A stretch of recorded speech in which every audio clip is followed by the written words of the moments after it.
आप उसको अपना हाल ना बताएं, अपनी परेशानी ना बताएं। जब कोई पूछे क्या हाल है तो बस यही कहें हर हाल में अल्लाह का शुक्र है। ये आम लोगों के तरीका नहीं है, ये औलिया इकराम का तरीका है। गुजारिश है आपसे कि थोड़ी देर मुझे सुन लें। जब दो लोग बात करते हैं तो दोनों को एक दूसरे की समझ में नहीं आती। बड़े सुकून से आप बैठे हैं, तशरीफ रखें। तो जब कोई किसी से पूछता है क्या हाल है, चूंकि ये लोग संजीदा नहीं होते, ये लोग पूछने वाले सीरियस नहीं होते किसी के बारे में।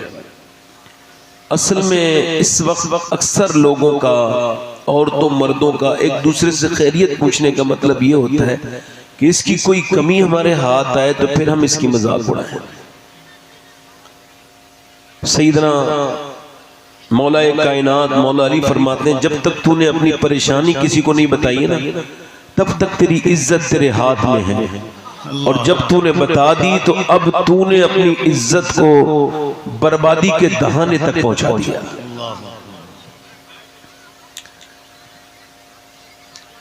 सारे लोगों ने साफे बांध लिए हैं माशाल्लाह, बड़े अच्छे लग रहे हैं।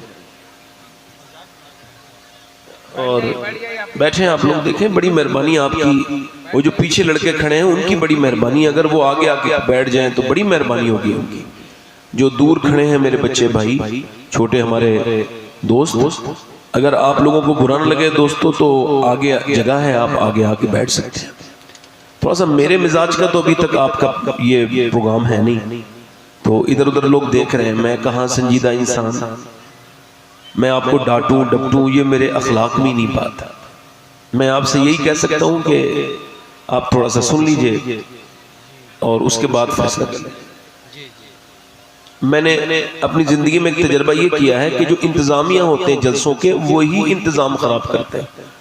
पब्लिक तो बैठी रहती है आराम से, ये जो साफे बांध के इधर उधर घूमते हैं बिल्ले लगा के, इनको लगता है जैसे अथॉरिटी मिली हुई हो, आप कुछ भी कर सकते हैं। ये आपके पास ये कोई पास वगैरह है, ठीक है, अच्छा माशाल्लाह आपने इंतजाम किया है, आप अच्छे इंसान हैं, ताउन कर रहे हैं, हेल्प कर रहे हैं, मगर आप ये देखिए कहीं आप हेल्प के चक्कर में जलसे को मुतासिर तो नहीं कर रहे हैं। मुझे एक सवा घंटे का वक्त होता है, उसमें भी मैं ये सब चीजें देखूं तो मसला हो जाएगा। जिसे जहां बैठना हो वो बैठ जाए, वरना मैं तकरीर नहीं कर पाऊंगा, मैं हट जाऊंगा माइक से।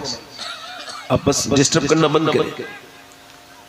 तो मैं अर्ज कर रहा था आपसे कि अपना हाल किसी को ना बताएं, अपना दुख दर्द किसी से ना बताएं।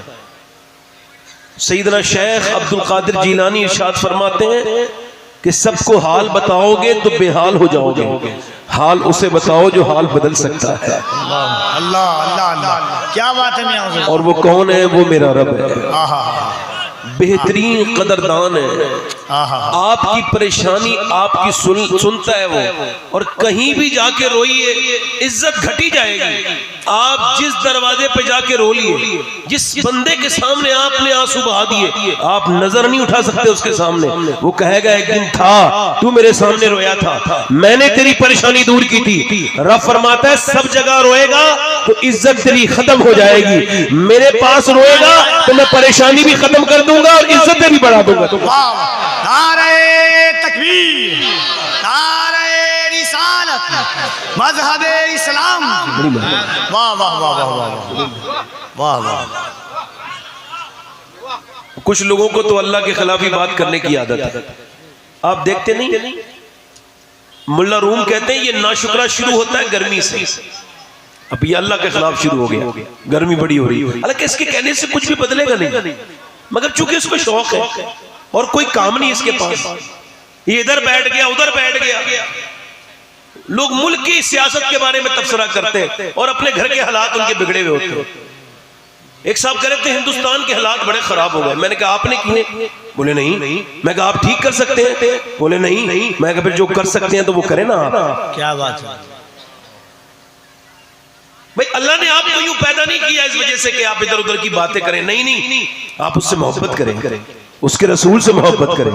तो मुल्ला रूम कहते हैं ये शुरू होता है गर्मी से, गर्मी बड़ी हो रही है, फिर ये कहता है सर्दी बड़ी हो रही है, फिर ये सर्दी में भी मुतमईन नहीं, ये सेटिस्फाई नहीं, बारिश शुरू हो जाती है तो फिर ये कहता है अब तो बारिश ही हो रही है। ये किसी हाल में इसको सुकून नहीं, कोई चैन नहीं। अल्लाह अकबर। मदीने में हवा तेज चल रही थी, एक सहाबी ने कह दिया हुजूर के सामने, हुजूर हवा बहुत तेज चल रही है। सरकार ने फरमाया यूं ना कहो हवा तेज चल रही है, यूं कहो मेरा रब चला रहा है तो हवा तेज चल रही है। बहुत अच्छे लोग हैं आप माशाल्लाह। तो उम्मीद करता हूं आज के बाद कभी किसी को अपनी परेशानी, और जब भी रोएंगे तो रब के सामने। मुल्ला रूम कहते हैं एक बादशाह सफर पे गया, तवज्जो करना भाई, कहां गया? सफर पे। और उसका वो सफर शिकार का था। शिकारी चूंकि आधा पागल ही होता है, वो भूल जाता है मैं कहां हूं क्या हूं। उसके शिकार के पीछे पहले लोग भागते थे, अब तो खैर ये रिवाज नहीं खत्म रह गया।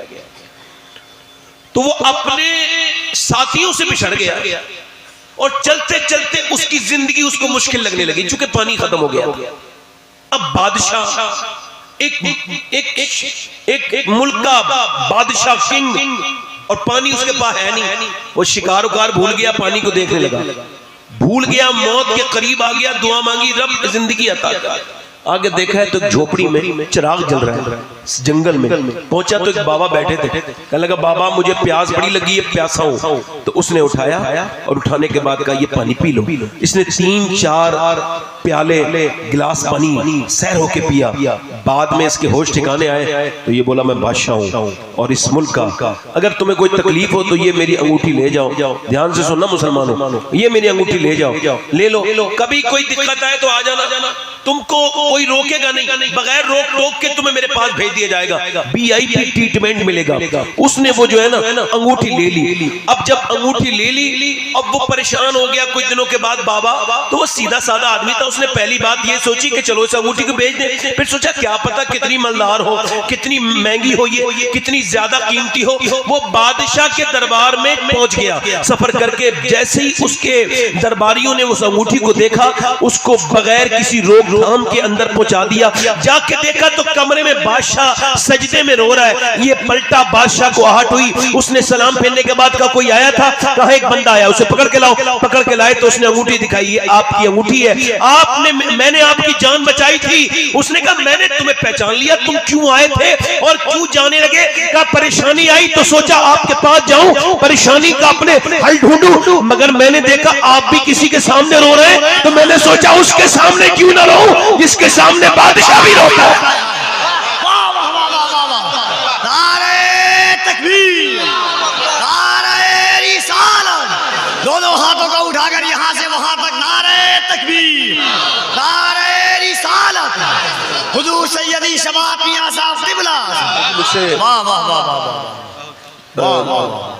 मदीने शरीफ के ताल्लुक से एक साहब ने मुझसे 1-2 शेर की फरमाइश की है। चूंकि शोरा ने पढ़ना है तो दरमियान में मेरा तो पढ़ना बनता नहीं, मगर 1-2 शेर की अगर आप इजाजत दे तो मैं भी पढ़ दूं। कफील भाई क्या ख्याल है, पढ़ दूं? ये मेरे मदीने के 2 बार के साथी हैं। मैंने कफील भाई के मदीने में 2 बार खिदमत की है। ये बंदा जैसा है वैसा नजर आता नहीं है। कफील अंबर एक आशिक़ अहले बैत इंसान है। अल्हम्दुलिल्लाह, मैं अंदर से बाहर तक जानता हूँ। तो 2 बार रहा हूँ, 2 महीने साथ में, समझने के लिए काफी हो जाता है।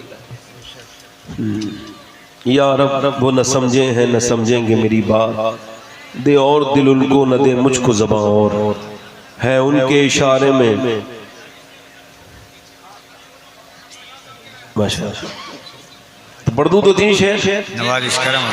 अच्छा, वैसे हमारे यहाँ कोई सुभान अल्लाह कहे तो 90 नेकियां मिलती हैं। हाय हाय, क्या बात है। आप क्या कितनी मिलती है? 90 मिलती है नहीं? अच्छा, वैसे अल्लाह ने इंसान को पैदा इस वजह से किया है कि वो अल्लाह को याद करे। हाँ, मैं सही बता रहा हूँ। देखें आप कि हदीस शरीफ में आता है, हुजूर फरमाते हैं क़यामत के दिन एक बंदे को अल्लाह बख्शेगा तो वो कहेगा तूने मुझे क्यों बख्शा है मालिक, मुझे तो कभी याद नहीं मैंने तेरा कहना माना। हुजूर फरमाते हैं, अल्लाह फरमाएगा ऐ मेरे बंदे तू भूल गया मगर तेरा अल्लाह भूलने से पाक है। तू एक रात सोता था, तूने करबट ली, तुझको तो खबर भी नहीं थी, मगर तूने करबट लेते लेते लाशऊरी तौर पे कहा था या अल्लाह तुझको याद तक नहीं तूने कब कहा, मगर तेरे रब ने जब देखा ना कि तू कह रहा है या अल्लाह, अल्लाह फरमाता है इतना प्यार आया था मैंने तुझे उसी वक्त बख्श दिया था। अल्लाह अल्लाह अल्लाह अल्लाह, हाय हाय हाय, सुभान अल्लाह। ये जबान पर हल्का है, मीजान पर भारी है, रंग में हुजूर आज, वाह वाह वाह वाह वाह वाह वाह, है ना। तो ये लोग जो खड़े हैं ये बड़े नसीब वाले लोग हैं, हाय हाय, ऐसे खुशकिस्मत हैं कि खाना देख के खाना ना खाने वाले लोग, बैठने की जगह है और ये खड़े हैं। असल में किसी भी बेवकूफ के मत्थे पे कभी लिखा नहीं होता ये बेवकूफ है, उसकी हरकतों से ये जाहिर होता है कि ये बेवकूफ है, वरना बड़े बड़े समझदार लोग हिमाकत वाली हरकतें करते हैं। दोनों हाथ उठा के बोलने जरा सुभान अल्लाह, सुभान अल्लाह। पढ़ दूं 2-3 शेर। अच्छा वैसे मैंने ये मदीने में भी पढ़ा है। आहा, क्या बात है, वाह वाह, माशाअल्लाह। इनसे जरा पूछ लीजिए कोई शायद खास खबर लेके आए, नहीं करने दीजिए, वो तो इन्हीं का जलसा मुतासिर हो रहा, मेरा थोड़ी हो रहा है। क्या बताऊं अल्लाह अल्लाह अल्लाह, कि क्या मदीना है, क्या बताऊं कि क्या मदीना है, क्या बात है मियां, वाह वाह वाह, क्या बताऊं कि क्या मदीना है, क्या बताऊं कि क्या मदीना है, क्या बताऊं कि क्या मदीना है, बस मेरा मोदा मदीना है, बस मेरा मोदा मदीना है। और दुनिया वाले तो दर्द देते हैं, दुनिया वाले तो दर्द देते हैं, दर्द दिल की दवा मदीना। वाह वाह वाह वाह, नारे तकबीर, नारे रिसालत, सरकारे मदीना कॉन्फ्रेंस, जलसे दस्तार बंदी, सुभान अल्लाह सुभान अल्लाह। दर्द दिल की दवा। आखिरी शेर पढ़ के तकरीर शुरू करता हूँ। मदीने जाना आसान है मगर लौटना बड़ा मुश्किल है, बड़ी मेहरबानी, लौटना ना बड़ा मुश्किल है। आखिरी शेर पढ़ के उठ के जाओ कहाँ मदीने से, उठ के जाओ कहाँ मदीने से, क्या कोई दो सेरा मदीना। अल्लाह अल्लाह अल्लाह अल्लाह अल्लाह, हाय हाय हाय हाय हाय, अल्लाह क्या बात है मियां हुजूर, वाह वाह वाह। अच्छा मदीने कौन जाता है, इधर देखिए, मदीने कौन जाता है बताइए।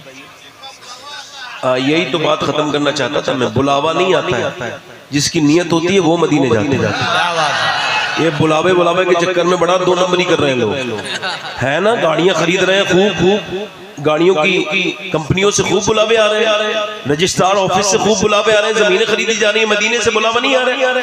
10 बीघा जमीन का बैनामा करा के फिर मस्जिद में आके दुआ करता है या अल्लाह मदीना दिखा दे।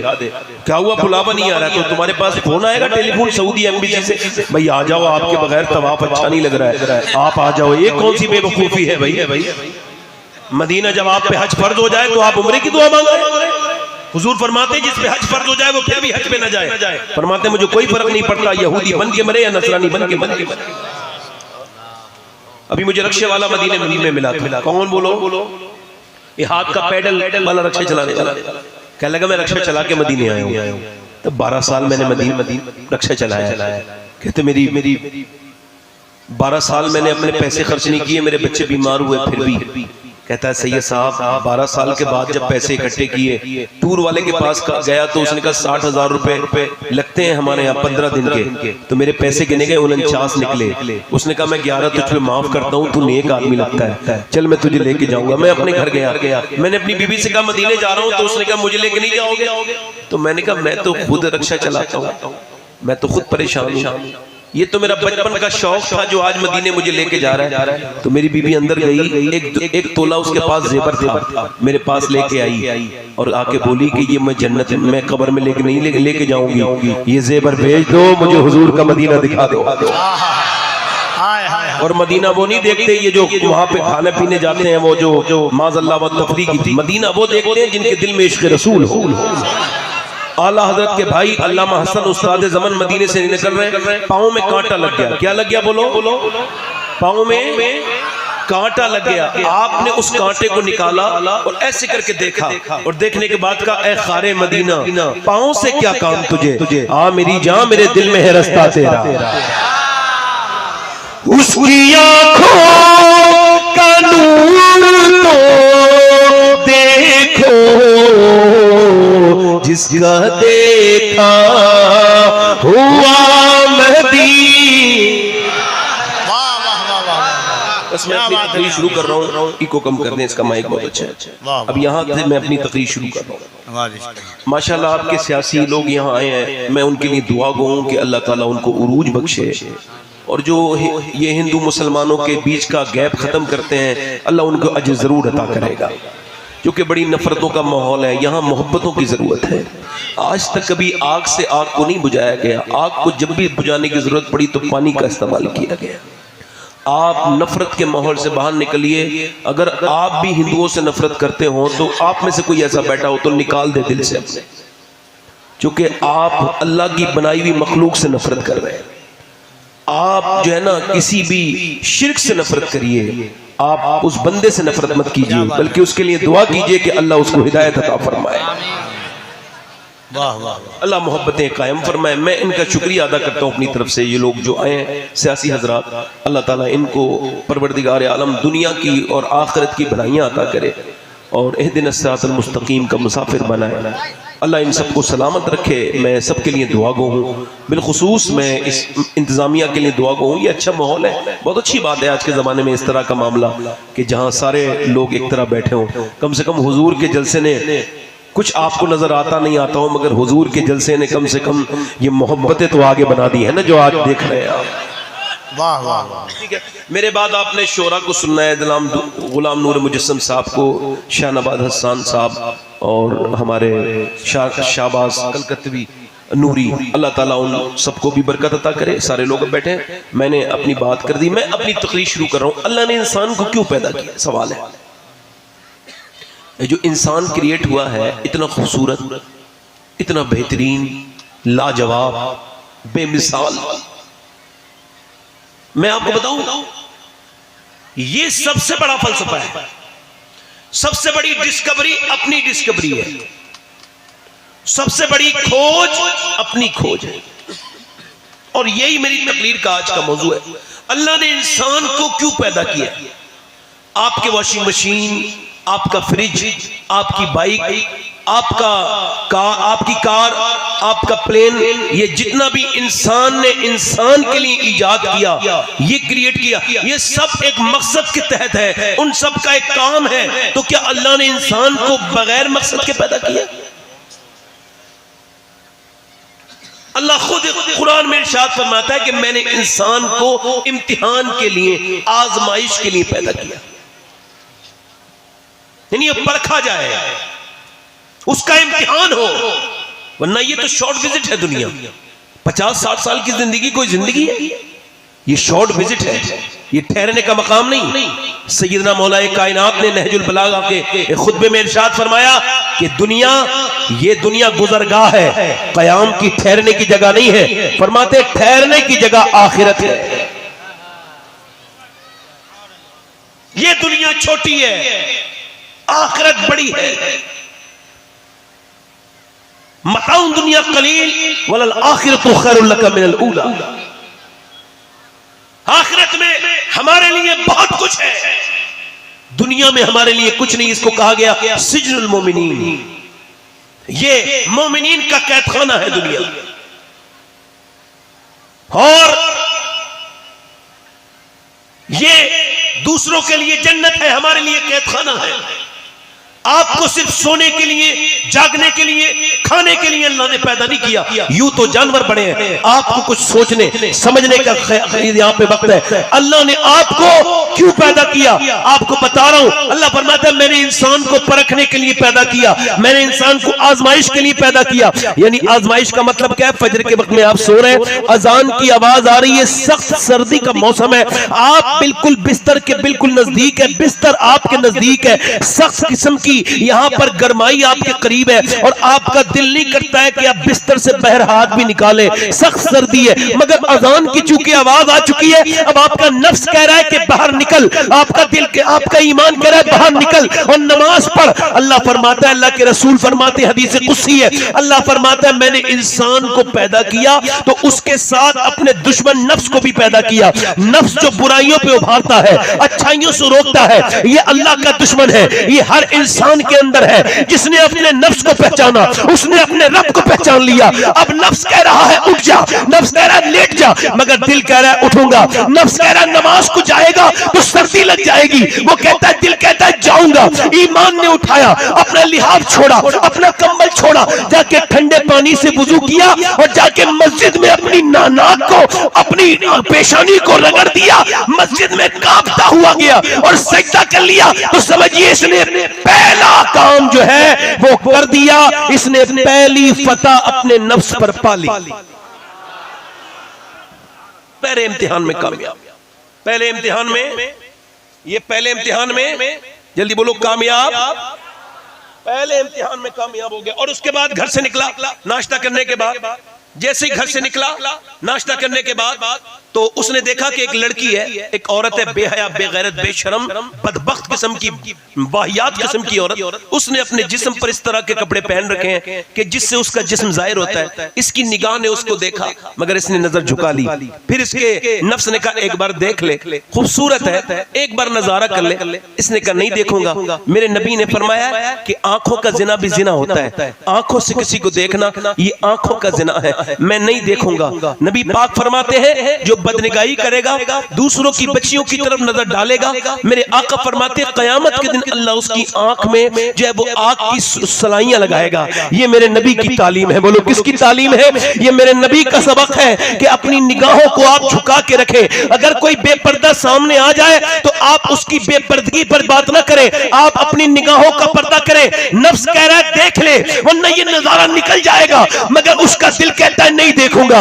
वो लड़की निकल गई, इसने नीचे को निगाहें कर रखी और फिर आला हजरत का ये शेर पढ़ दिया, या इलाही रंग लाए जब मेरी बेबाकियां उनकी नीची नीची नजरों की हया का साथ हो। एक नौजवान ने मेरे नबी से अर्ज की, या रसूल अल्लाह नमाज पढ़ता हूं दिल नहीं लगता। फरमाया अपनी निगाहों की हिफाजत कर, अपनी निगाहों से कुछ गलत मत देखा कर। तू अपनी निगाहों को कंट्रोल में रखेगा तो अल्लाह तुझे नमाज में लुत्फ अता फरमाएगा, मजा अता फरमाएगा।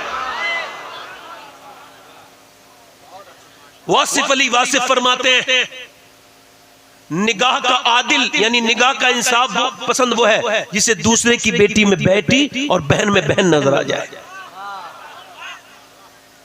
डॉक्टर इकबाल कहता है खिरद ने कह भी दिया ला इला तो क्या हासिल, दिलो निगाह मुसलमान नहीं तो कुछ भी नहीं। यानी अगर आपकी आंखें मुसलमान नहीं हुई है, अब जरा गौर करें, अल्लाह ने आपको पैदा तो किया था इस वजह से इम्तिहान के लिए, और ऐसा नहीं है हर एक मकाम के आगे मकाम है तेरा। हर एक इकबाल कहता है हर एक मकाम के आगे मकाम है तेरा। ये हयात ज़ौक़े सफर के सिवा कुछ और नहीं, हयात सिर्फ सफर है। आपने एक दिन का सफर करना है, फिर दूसरा एक दिन की आजमाइश के बाद फिर दूसरी आजमाइश में आपको रहना है। मेरे नबी फरमाते जन्नत में कोई हसरत जन्नतियों को नहीं होगी, यानी जन्नत में कोई अफसोस नहीं होगा। जन्नत जन्नत है। अल्लाह के रसूल ने फरमाया मगर जन्नत में एक अफसोस जन्नतियों को होगा। अर्ज़ की या रसूल अल्लाह वो क्या अफसोस होगा? कि जब वो जन्नत की नेमतें देखेंगे तो वो कहेंगे काश जो वक्त हमने दुनिया में बर्बाद किया उसमें भी अपने रब को याद कर लिया।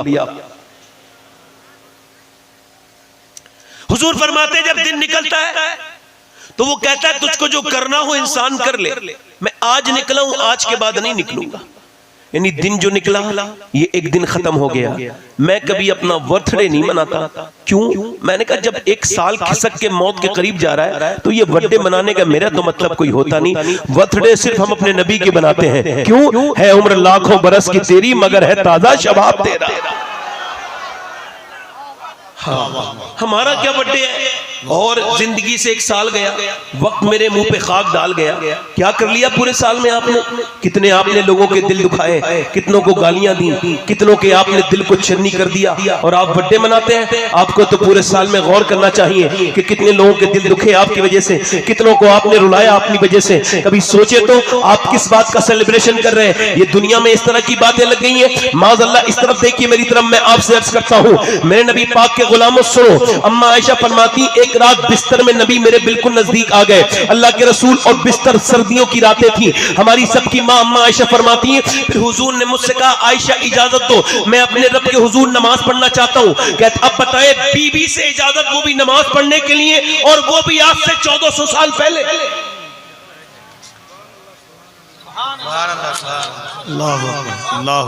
और वो भी कौन? पूरी दुनिया की सबसे बड़ी हस्ती कायनात में। और ये कुछ जरा थोड़े से बड़े हो जाए ना लोग तो बात नहीं करते गरीबों से। आप देखते नहीं कि पीरों के पास मालदार लोग तो लगे रहते हैं मगर गरीबों की एंट्री नहीं आती। मगर मेरे हुजूर खास इतने हैं कि रब से मिले। पूरी दुनिया में अगर अल्लाह के होने पर कोई गवाह, कोई विक्टिम है तो वो हुजूर है। क्या बात है? पूरी दुनिया ने दावा किया है कि गॉड है, खुदा है। अगर किसी ने देखा है तो वो मुस्तफा है। क्या बात है? वाह वाह वाह वाह वाह वाह वाह वाह, मुस्तफा है। तो हुजूर खास इतने इतने इतने के रब से मिले हैं और आम इतने के फिर सबसे मिले हैं। वाह वाह वाह वाह वाह वाह वाह वाह वाह। नारे तकबीर, नारे रिसालत, अज़मते मुस्तफा, शाने मुस्तफा। अपनी बीबी से पूछ रहे हैं इजाजत है आयशा नमाज पढ़ लूं? वो भी नमाज के लिए। पर अम्मी आयशा अर्ज करती या रसूल अल्लाह आप मालिक हैं, ए मेरे पैगंबर, आप मैं इजाजत दूंगी आपको? कहा नहीं आयशा ये रात आपकी है, आपके पास में हूँ, आप इजाजत देंगी तो मैं नमाज पढ़ूंगा वरना नहीं। अम्मा आयशा कहती मैंने अर्ज कर दी, हुजूर ने अपना मुसल्ला बिछाया और हुजूर इबादत के लिए खड़े हो गए। फरमाती अम्मा आयशा हुजूर का जो दिल धड़कता था ना उसकी आवाज मुझे यहाँ तक आती थी और हुजूर थोड़ा बहुत नहीं रोए। आपको तो हुजूर के बारे में कुछ खबर भी नहीं होगी। आपको पता है हुजूर दोनों पांव से जब खड़े होते थे ना इतना लंबा आप कयाम करते थे कि पांव पे वरम आ जाता था, पांव पे वरम आ जाता था। अल्लाह अकबर। इतना रोते थे इस उम्मत के लिए। आला फरमाते आंखें रो रो के सुजाने वाले, जाने वाले नहीं आने वाले। आंखें कुछ कहती हैं तुझसे फरियाद, ऐ दरे यार के जाने वाले। और कभी कभी सोचा करो कि वो गारे हिरा में रोने वाले मेरे पैगंबर मौला अली फरमाते मैंने हुजूर को गारे हिरा में देखा लंबे लंबे सजदों में इस उम्मत के लिए। कभी कभी तो मैं कांप जाता हूँ, कभी कभी मैं सोचता हूँ कि यार मैं भी उन लोगों में शामिल हूँ जिसके लिए मेरे नबी ने नमाज पढ़ी, इतना लंबा लंबा इबादत की, जिनके लिए नमाजों में दुआ की। जरा गौर तो करो, पाँव इतने सूज जाते हैं। अल्लाह फरमाता है महबूब पूरी रात आप नमाज ना पढ़ा करें बल्कि आधा रात का हिस्सा कर ले, आधी रात में आराम कर लिया करें। मगर मेरे नबी आज रो रहे हैं, मेरे पैगंबर के आंसू इतने नहीं निकले हैं बल्कि इतने आंसू हैं कि हुजूर की आंसू घर के बाहर को निकल जाते हैं, इतना रोए हैं नबी। अम्मा आयशा फरमाती मैं आगे बढ़ी, मैंने देखा हुजूर को रोते हुए बिलाल अजान पढ़ के वापस आए। अर्ज करते हैं या रसूल अल्लाह, अल्लाह आपके सदके में अगले और पिछलों को बख्शेगा, आप क्यों रोते हैं? तो मेरे नबी पाक ने इरशाद फरमाया बिलाल हबशी से, बिलाल मैं क्यों ना रोऊं जबकि आज रात मुझ पे ये आयत नाजिल हुई है, बिस्मिल्लाहिर्रहमानिर्रहीम, इन्न फी खल्क़िस समावाति वल अर्द वख्तिलाफिल लैलि वन नहारि लआयातिन लिउलिल अलबाब। मेरे नबी पाक ने फरमाया अल्लाह का हुक्म आया है कि जमीन आसमान की पैदाइश में और दिन का रात में, रात का दिन में तब्दील हो जाना, इसमें निशानी है मगर अक्ल वालों के लिए। यानी ये जो सुबह शाम हो रही है ये तुझे मौत के करीब करती चली जा रही है। मेरे दोस्त, अपने पड़ोस में एक लड़का गाना गाने का बड़ा शौकीन था पड़ोसी मुल्क में, और गाना गाते गाते वो 16 साल की उम्र में उसने गाने पर दस्तरस हासिल की, बड़ा माहिर हो गया, बड़ा उसको जो तजर्बा हो गया। गाना गाते गाते उसने एक मर्सिडीज जीती।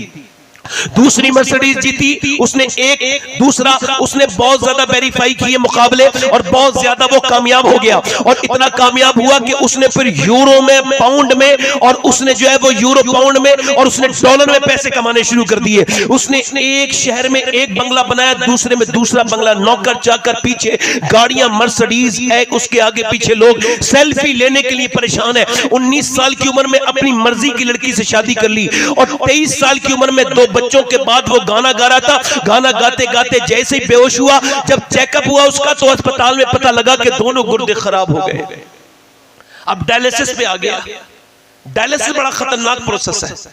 कभी आपने गुर्दों के मरीजों को नहीं देखा होगा, मैंने देखे हैं बड़े। ये एक गुर्दे का मरीज मैंने देखा, उसका ये जो हाथ है ना, उसके हाथ की जो नस है वो फड़क रही थी। मैंने पूछा आपकी ये नस को क्या हुआ है, तो कहने लगा वो 24 साल का लड़का कि मुझे डायलिसिस होता है, मेरे दोनों गुर्दे खराब हैं, मुझे बड़ी प्रॉब्लम है, और रो के कहने लगा कि मुझे बड़ी तकलीफ है और डॉक्टर कहते हैं तू बचेगा नहीं अगर तेरा ट्रांसप्लांट नहीं हुआ। अल्लाह अकबर, जरा गौर तो कीजिए, 15 दिन में वो 8 दिन में एक बार आपकी मशीन आपके गुर्दों को साफ करती है, असल में साफ करती है। और आप जरा गौर करें, कभी आप में से कोई एक शख्स भी ऐसा नहीं बैठा होगा जिसने कभी कहा हो अल्लाह मेरे गुर्दे ठीक है तो तेरा शुक्र है। नहीं, कभी किसी ने नहीं कहा होगा। कभी अस्पतालों में जाइए, कितने गुर्दों के मरीज हैं, उनको जो इफाका कोई नहीं, उनकी तबीयतें बिगड़ती चली जा रही हैं। मैंने कितने लोगों को देखा, मुझे कश्मीर एक आदमी ने बुलाया था, मैंने कहा मेरे पास वक्त नहीं, तो उन्होंने कहा ये जो आदमी आपको बुला रहा है आपकी तकरीर सुनना चाहता है, ये एक कैंसर पेशेंट है और इसको आखिरी ख्वाहिश आपकी तकरीर सुनने की है। मैंने ठीक है, फिर मैंने अपने लिए बड़ी बात समझी, मैं चला गया। उसका नाम सलीम था, तो उसका इंतकाल हो गया। मैंने पूछा सलीम भाई क्या हाल है, कहने लगे अल्लाह का शुक्र है। मैं कहा आपको तो कैंसर है, कहने लगे कैंसर की वजह से ही तो अल्लाह का शुक्र है। मैं कहा क्या मतलब, कहने लगे बगैर कैंसर के लोग नहीं मर जाते, किसी को अटैक आ जाता है, कोई एक्सीडेंट में मर जाता है, मगर मैं अपने रब का कैसे शुक्र अदा करूं। मुझे 2 महीने पहले पता चल गया कि तुझे मरना है, तो जब मैं ये सोचता हूं कि 2 महीने के बाद अंधेरी कब्र में जाऊंगा, रब को मुंह दिखाना है, उसके रसूल को, तो बहुत अपने गुनाहों को याद कर करके रोता हूं। मैं सोचता हूं कि एक कमरे में मैं अकेला नहीं रह सकता, उस कब्र में मैं कैसे रहूंगा जो सिर्फ अंधेरी है, तख्ते ऊपर से लगा के मिट्टी डाल दी गई। अल्लाह अकबर, कहने लगा मैंने बगैर कैंसर के भी नमाजें पढ़ी थी, मगर आज जो कैंसर के बाद नमाज पढ़ता हूं तो मेरी आंखें डबडबा जाती हैं। सोचता हूं बड़े गुनाह किए हैं जिंदगी में अपने। आप गौर कीजिए, आप बेहतरीन सजदे काबे में होने चाहिए थे, मगर बेहतरीन सजदे काबे में नहीं होते, बेहतरीन सजदे जेलों में होते। क्यों? क्योंकि वो जो वहां के कैदी होते हैं वो रोते हैं अल्लाह हमें आजादी अता कर दे, वो बेहतरीन सजदे करते हैं। सोचिए जरा, ये अल्लाह ने आप पर कितना इनाम किया है कि आपके गुर्दे दोनों ठीक है, आपका दिल बिल्कुल ठीक है, आपको कोई मर्ज नहीं है। एक बूढ़े आदमी को 1.5 दिन के लिए अस्पताल में भर्ती किया गया, सांस लेने में दिक्कत थी, ऑक्सीजन लगाया गया। 1.5 दिन में अस्पताल थोड़ा महंगा था, कॉस्टली था, 90,000 का बिल बैठ गया। और जब उसने बिल को देखा तो रोने लगा। डॉक्टर ने कहा क्या आपको ज्यादा लगते हैं पैसे, हम आपके कुछ पैसे कम कर देंगे, रोते क्यों है? उसने कहा अल्लाह ने इतना दे रखा है कि तेरा अस्पताल खरीद सकता हूं यहीं खड़े खड़े। कहा रोता क्यों है? कहा रोता इस वजह से हूं कि मैंने तेरे इस मशीन से 1.5 दिन सांस लिया तो तूने 90,000 का बिल बिठाल दिया। मैं अल्लाह की हवाओं में 80 साल का बूढ़ा सांस ले रहा हूं, 80 साल से मैंने कभी सोचा नहीं कि सांस लेना कितनी बड़ी अल्लाह की नेमत है। मैंने कभी गौर नहीं किया, अपने रब को नहीं पहचाना, अपने करीम को नहीं पहचाना। पूरी दुनिया की मेडिकल साइंस की बात कर रहा हूं। ये आपकी नाक जो है ना, इसके अंदर एक रग है, जो न्यूरो सर्जन है और जो न्यूरो स्पेशलिस्ट है, जो कि ENT स्पेशलिस्ट डॉक्टर है, ये दोनों ये कहते हैं कि ये जो सूंघने का जो सिस्टम है ना, ये नाक के अंदर एक रग है, उसको दूरबीन से देखा जा सकता है, माइक्रो मशीन से देखा जा सकता है, वो यूं नजर नहीं आती। और उसका काम क्या है कि अगर वो ऑफ हो जाए तो न बदबू सूंघे, न खुशबू, न खाने की खुशबू आए, न आप अपने बागीचे के फूलों की खुशबू सूंघ सकते हैं। मगर अगर ये खराब हो जाए तो पूरी दुनिया मिलकर के मेडिकल साइंस एक नाक के अंदर की रग नहीं बना सकती। सुनो, जो अल्लाह ने अपने हर बंदे के अंदर बनाई है, हमारा साइंस से कोई झगड़ा नहीं है। साइंस किताबें तहकीक है, कुरान किताबें तखलीक है, हमारा साइंस से क्या झगड़ा है? साइंस कहता है कि सूरज जो है वो 1.25 लाख मील दूर है, मगर हमारा उससे कोई झगड़ा नहीं। वो ये नहीं कहता सूरज मैंने बनाया है, नहीं, वो ये कहता है सूरज 1.25 लाख मील दूर है। आज तक लोगों ने खुदा होने का दावा किया, बड़े बड़े खुदाई के दावेदार आए, मगर आज तक किसी ने नहीं कहा कि जमीन जमीन मैंने बनाई है, आसमान मैंने बनाया है। ये सिर्फ कुरान में मेरा रब फरमाता है, इस जमीन का बनाने वाला भी मैं हूं और आसमान।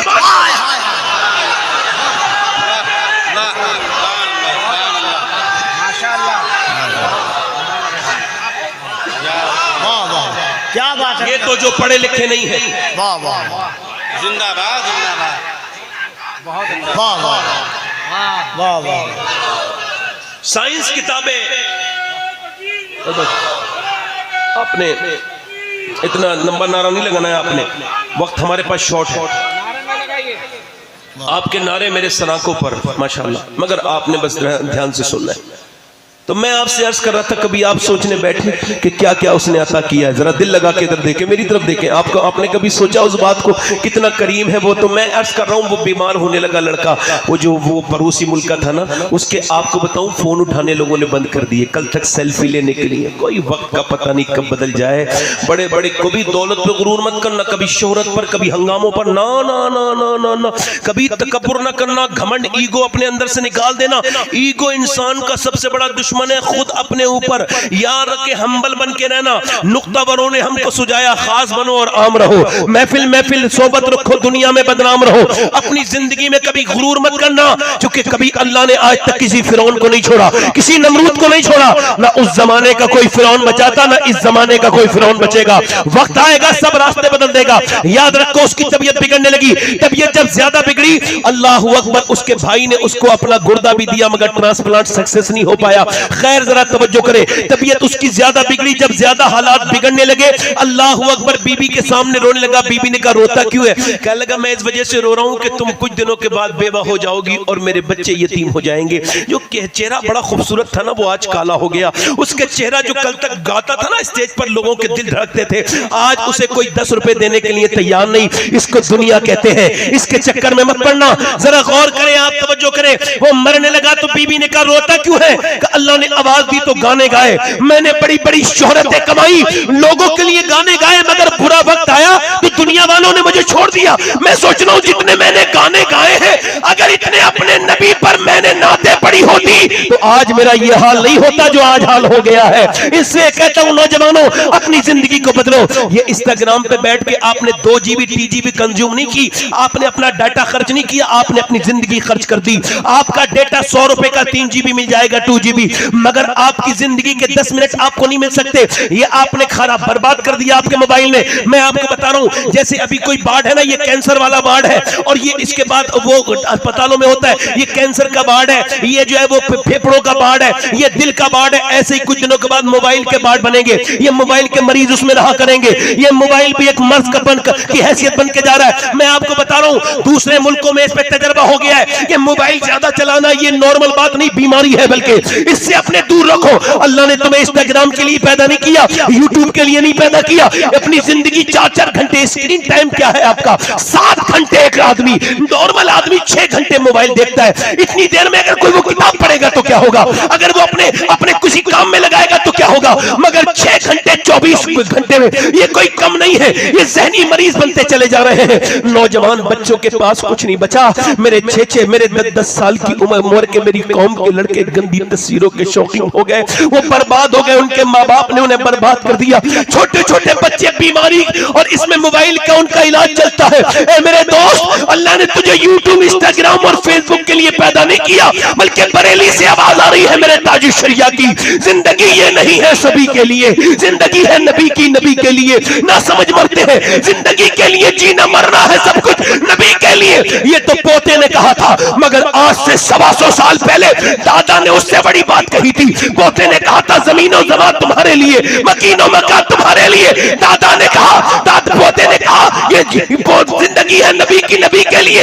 दादा बोले, जमीनो जमा तुम्हारे लिए, मकीनो मकान तुम्हारे लिए, चुनीनो चुना तुम्हारे लिए, हमारे यहाँ तुम्हारे लिए, बने भी वहां तुम्हारे लिए, उठे भी वहां तुम्हारे लिए। और सब जरा गौर करें, ये जिंदगी अल्लाह ने दी है, इसको समझिए, इसका अच्छा इस्तेमाल कीजिए। मेरी बहनें भी अच्छा इस्तेमाल करें, आप भी अच्छा इस्तेमाल करें। अपनी जिंदगी को बर्बाद ना करें, बल्कि जिंदगी में तब्दीली लेकर के आए। आप अपने हर वक्त को, हर मिनट को ठीक से समझें और उसका सही इस्तेमाल करें। बस इधर देखिए, असल में प्रॉब्लम कहां क्रिएट हो रही बता रहा हूं आपको। अभी दिल्ली में एक बच्चे ने बड़ा खतरनाक किस्म का एक एप्लीकेशन लेटर अपनी मैडम को लिखा। वो ये था कि उसने ये कहा था कि मेरे माँ बाप के पास मेरे बाद वक्त नहीं है और मेरा मरने को दिल करता है। हसास बेटा था। हुआ क्या है कि बच्चे जब पैदा हुआ है ना तो लोगों ने अब इसकी अहमियत समझना बंद कर दी। दुनिया ये समझती है, ये जितने खड़े होकर पेशाब करने वाले लोग हैं, ये जो कानों में लीड लगा के गाने सुनते हैं, ये अरे जो जिस हाल में मरेगा उसी हाल में उठेगा। हुजूर फरमाते हैं जिस हाल में मरेगा, यानी जो उसकी हालत होगी वही करता हुआ उठेगा। एक लड़के का एक्सीडेंट हो गया तो हम जा रहे थे तो उसको देखा कि उसके कानों में वो लगे हुए हैं आईपॉड, तो वो तो गिर गए थे, तो उसका ये सर जो था ना ये पूरा डैमेज हो गया था, ट्रक से कुचल गया था। तो उसको जब उसके आईपॉड को उठा के देखा गया तो उसमें गाना बज रहा था। अब वो जिस हाल में उठेगा बताइए आप किस हाल में उठेगा? गाना सुनता हुआ। ये जितने खड़े होकर पेशाब करते हैं, गालियां देते हैं माँ बाप को, ये सोसाइटी के जो आपको बताऊं अभी तजर्बा हुआ है, क्रिमिनल कौन होते हैं? क्रिमिनल कौन? डाकू, बदतमीज, रेजन, घटिया। ये पैदा नहीं होते माँ के पेट, ना ना ना, सुनो बता रहा हूं। इन पर रिसर्च हुआ और उन्होंने कहा कि ये वो बच्चे हैं जब शाम को रोते थे ना या दिन में रोते थे तो इनके माँ बाप इन्हें गोद में उठाते नहीं थे, ये रोते ही रहते थे। तो जब इन्हें प्यार मिला नहीं तो ये प्यार देंगे भी। अब वो डाकू से कह रहा होता साहब मुझे माफ कर दो, तो वो कहता है मैं तो जानता ही नहीं माफी होती क्या है, रहम करो, मैं तो जानता ही नहीं। इस पे रिसर्च हुआ है कि बच्चे का पे असर मां का पेट के अंदर से होता है, पेट के बाहर नहीं। No no no. अब आपको बताऊं कि हार्वर्ड ने 27 साल रिसर्च किया, ये बच्चे जो पागल पैदा होते हैं ये कौन है?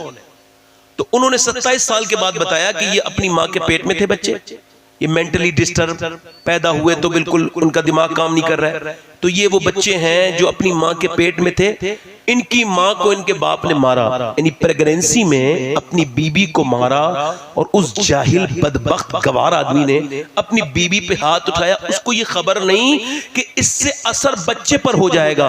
तो पेट का जो बच्चा है वो 80% वही बच्चे हैं जो 80% हार्वर्ड कहता है कि जिनकी मां टेंशन में रही है, पिटी है, मार खाई है। अल्लाह मेडिकल साइंस इस बात को वेरीफाई कर रहा है कि मां के उठने का, सोने का, जागने का, खाने का, पीने का असर बच्चे पे होता है। मां कमजोर है तो बच्चा कमजोर है, मां जोरावर है तो बच्चा जोरावर है, मां के अंदर विटामिन सी ज्यादा है तो बच्चे के अंदर भी ज्यादा है, मां के अंदर खून की कमी है तो बच्चे के अंदर भी खून की कमी है। आप जरा गौर करें, तवज्जो करें। डॉक्टर कहता है कि अगर आप ये चाहती हो कि आपका बच्चा ताकतवर पैदा हो तो ज्यादा बादाम खाओ, इसमें आयरन होता है, ज्यादा सेब खाओ, इसमें आयरन होता है। अगर आप ये चाहती हो कि आपका बच्चा ताकतवर पैदा हो तो विटामिन सी के लिए आप नींबू का इस्तेमाल करें, संतरे का इस्तेमाल करें। विटामिन बी के लिए आप जो है वो आप अमरूद का आप इस्तेमाल करें, ज्यादा अमरूद खाएं। अब जरा गौर करें, तवज्जो करें। आप धूप के अंदर बैठे, डॉक्टर कहता है मुझे बताएं आप अल्लाह का बनाया हुआ सेब, संतरा, अनार, अमरूद अगर मां खाए तो बच्चे पे असर हो जाए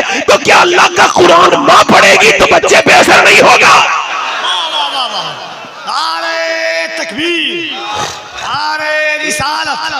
सरकारे मदीना। तो ये जितनी लड़कियां लड़के नाचते हैं, बदतमीज हैं, ये भूल चुके हैं मुसलमान क्या है। इनकी माओ से पूछ लो जब ये पेट में थे तो गाने गाए, फिल्में देखी थी नहीं देखी।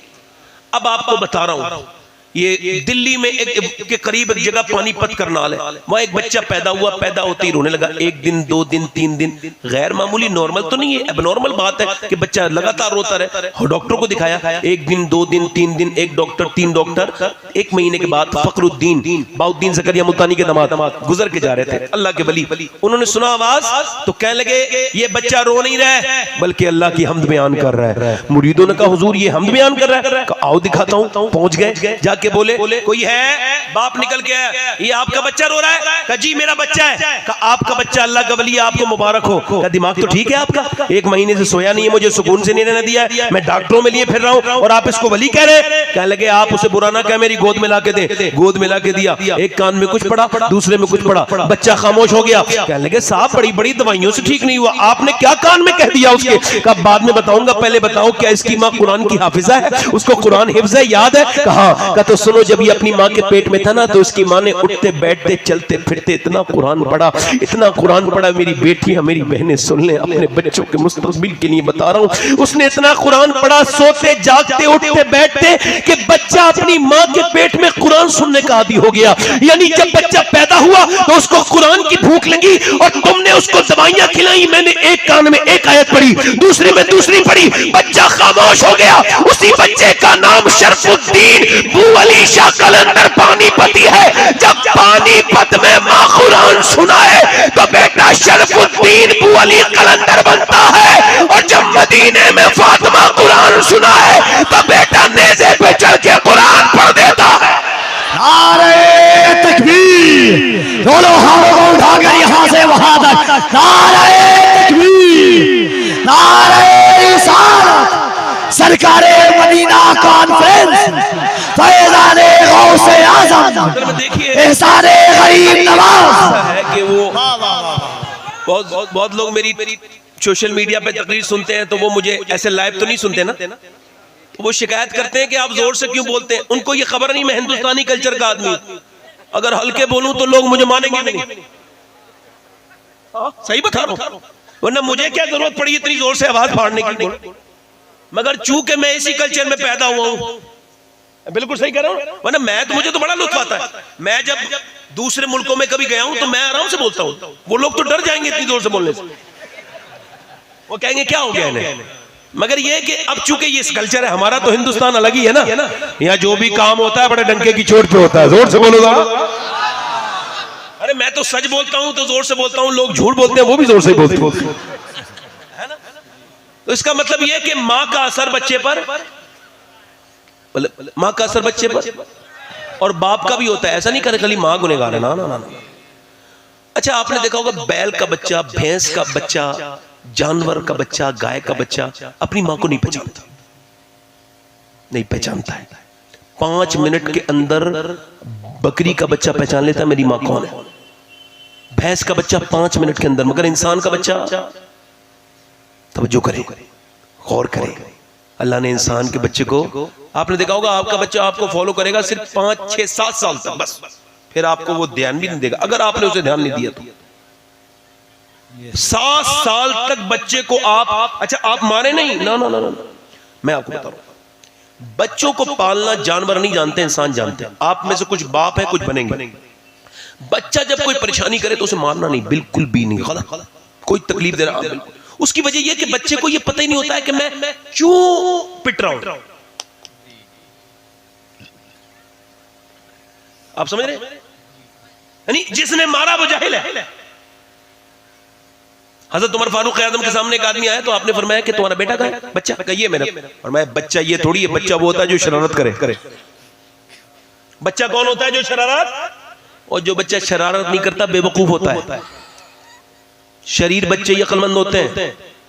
जो क्लास में सबसे पिछली सीट पे बैठता है वही बादशाह बनता है।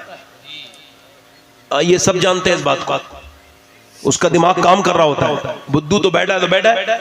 अब अगर बात कर तो बच्चे को ये जो मामला है, बच्चा आपका, तो अब उसको मारना नहीं, उसे क्या कहना है? उसको 7 साल तक ये मार करना है। ये गलत है, ये सही है, ये गलत है, वो गाली बके नहीं, गलत बात, उसके बाद वो कोई बदतमीजी करे नहीं, गलत बात, मारना नहीं, सिर्फ उसे ये समझा देना है कि ये गलत है। मैं आपको सही बता रहा हूँ, 7 साल तक जितनी बातों से आप रोकेंगे वो 7 साल के बाद खुद ही रुक जाएगा उन बातों से, क्योंकि वो उसके ऊपर असर हो जाएगा उसका। अब देखें, बच्चा पैदा हुआ, आपने देखा मौलवी, अल्लामा, मौलाना, मुफ्ती, आलिम, ये सब अपने माँ बाप के फरमाबरदार होते हैं। कोई एक बदबख्त जाहिल बदतमीज हो तो उसका तो जिक्र भी नहीं करते। बाकी अक्सर माँ बाप के हाफिज कुरान, मौलाना, ये माँ बाप के फरमा। क्यों? क्योंकि इमाम गजाली कहते हैं जब बच्चा आपका बोलना शुरू हो जाए ना, आप तजर्बा करना, मैंने तजर्बा किया, बच्चे को गोद में लेना और जब वो बोलना शुरू करे ना तो आप वो कहे ना, आप उससे कहें अल्लाह अल्लाह अल्लाह, तो वो रिस्पॉन्स ही नहीं करेगा अल्लाह, वो कहेगा अब्बा अब्बा। आप तजर्बा कर लेना, बच्चे से आप करें अल्लाह अल्लाह अल्लाह अल्लाह, वो कह रहे अब्बा अब्बा अब्बा। इमाम गजाली कहते हैं वो कहता नहीं है, उससे अल्लाह कहलवाता है, देख तूने इसे मेरा नाम सिखाया, मैंने इसे तेरा नाम सिखा दिया।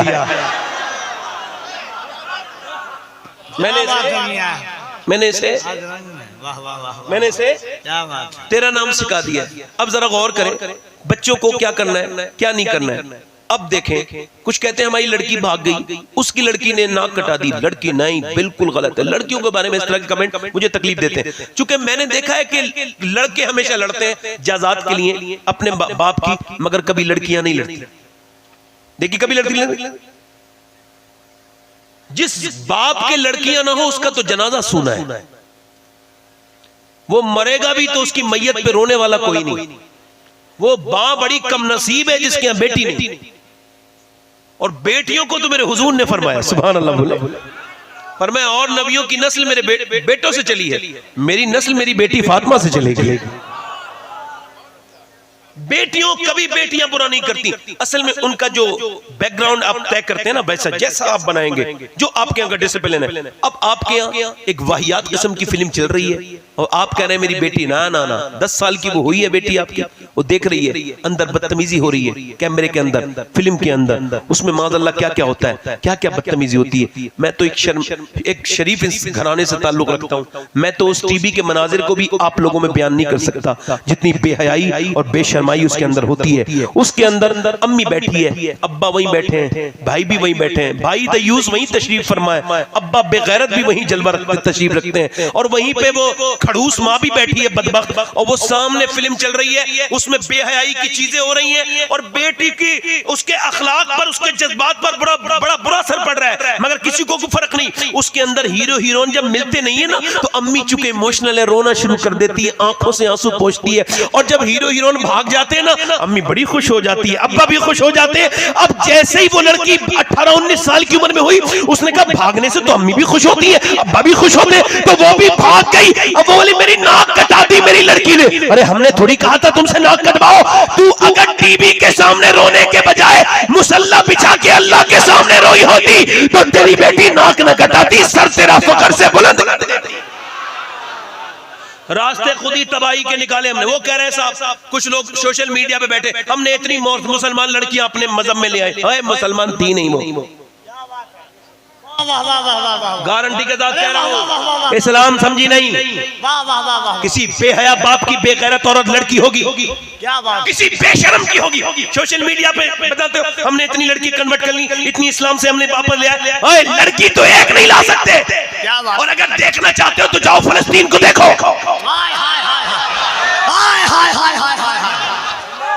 जिसने इस्लाम समझ लिया वो इस्लाम नहीं छोड़ता है, जान दे देता है। उसूल है फलस्तीन में, और किसी को कोई फर्क नहीं पड़ रहा होगा, सारे इदारे ह्यूमन राइट्स सब सो रहे हैं, सब उन्हें पता है मुसलमान मारे जा रहे हैं। क्या मतलब है? 7 साल बीबीसी की रिपोर्ट के मुताबिक 7,000 बच्चे 10 साल से कम उम्र के मारे गए, शहीद हुए। माएं अपने बच्चों को उठा रही हैं तो किसी का हाथ में आ रहा है ऐसे करके, हाँ क्यों उन पे कोई रहम करेगा? एक ब्रेड के ऊपर वो 3-3 लोग हैं, उनके मोहल्ले के मोहल्ले पूरे मलबे बन गए, कोई क्यों रहम करेगा उनके ऊपर? मुसलमान है ना वो, कोई बात नहीं। मगर वो लड़कियां जो है ना, कभी आपने कोई एक भी बेपर्दा नहीं देखी होगी, मगर उन्होंने जो बयान दिया ना वो बड़ा खास है। उन्होंने कहा हम रात को जब सोते हैं ना तो बुर्का ओढ़ के सोते हैं अपने कमरों में, अपने घरों में। क्यों? कहते बम गिरता है ना, जब बम गिरता है तो मलबा बन जाता है घरों का, तो हम इस वजह से बुर्का पहन के सोते हैं। कहीं ऐसा ना हो कि जब हम मलबे में से निकाले जाएं तो हमारी बेपर्दगी हो। हम बुर्का ओढ़ के सोते हैं, जब हमारी लाशें निकाली जाएं तो पर्दे में होनी चाहिए। और दुनिया को कोई फर्क नहीं पड़ता इससे, और हम भी कोई बात नहीं करते। फलस्तीनियों को हमारी जरूरत नहीं है, अल्लाह उन पर रहम करे। हम तो अपने ऊपर ही रहम करें। फलस्तीन के लिए क्या रोते हो? उन्होंने मस्जिद अक्सा ना छोड़ी, शहीद हो गए, तुमने अपने मोहल्ले की मस्जिद छोड़ दी। मैं अपनी बहनों से अर्ज करता हूँ, मेरी बहनें जितनी सुनने आई हैं मुझे, मैं उनका भाई हूँ, उनका नौकर हूँ, उनका खिदमत गुजार हूँ। अपनी बहनों से एक ही बात कहता हूँ कि तुम जो है वो बैस की लड़की नहीं हो, तुम किसी मगरबी की लड़की, किसी वेस्टर्न कल्चर की लड़की को फॉलो करने दुनिया में नहीं आई। ये तो बेहुदा बेशरम औरतें हैं जिन्होंने तुम्हें उस तरफ ला दिया। मेरी बेटो जरा पलट के तो देखो, तुम्हारे लिए उसवा नूर, मखदूमा कायनात, सैयदा तैयबा ताहिरा, खातून जन्नत की जात है। कौन फातिमा ज़हरा? जरा तवज्जो तो करें। मैं कहता हूँ पूरी दुनिया की औरतों से कि वो देखें खातून जन्नत कौन है। मेरे नबी की बेटी सैयदा तैयबा ताहिरा आबिदा जाहिदा। हजरत अली कहते हैं मेरी शादी होने वाली थी किसके साथ? सैयदा फातिमा ज़हरा के साथ। यार दूल्हा अली हो जो करना भाई, मैं ज्यादा घुमाऊंगा नहीं, बात कह दूंगा एकदम। दूल्हा दुल्हन फातिमा हो, बराती अबू बकर हो, बराती उमर हो, काजी नबी हो, तो फिर बच्चे तो हसन हुसैन ही पैदा होते हैं ना।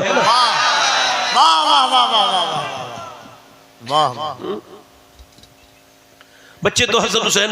नबी पाक सल्लल्लाहु अलैहि वसल्लम की बेटी सैयदा खातून जन्नत फातिमा ज़हरा। हजरत अली कहते हैं मेरी शादी हुई, मैं अपने घर में अपनी दुल्हन लेके आया।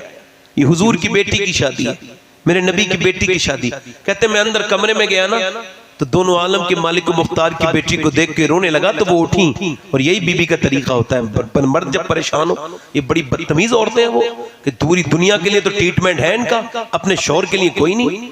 ये क्यों बिगड़ रहे हैं हालात? अपने मैकअप का मतलब मेरे समझ में सिर्फ इतना आया था कि मैकअप का, अच्छा एक तो मैंने मैकअप का जो उर्दू और हिंदी में तर्जमा देखा, तो इसके अलावा कुछ नहीं मिला। मैकअप का मतलब है चेहरे की कमी पूरी करना या किसी भी चीज की कमी पूरी करना।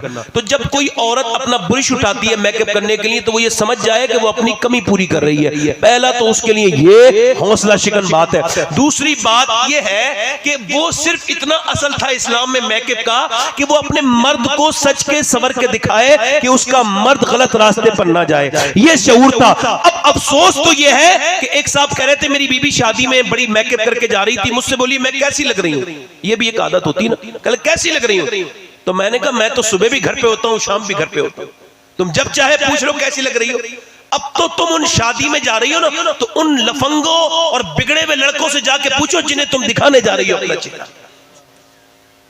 अपना आदमी आए तो उसके लिए कपड़े बेकार से पहन के बैठी है और गैरों के लिए अच्छे कपड़े पहन के बैठी है। मैं सिर्फ ये पूछना चाहता हूं ये तलाक़ें क्यों हो रही हैं?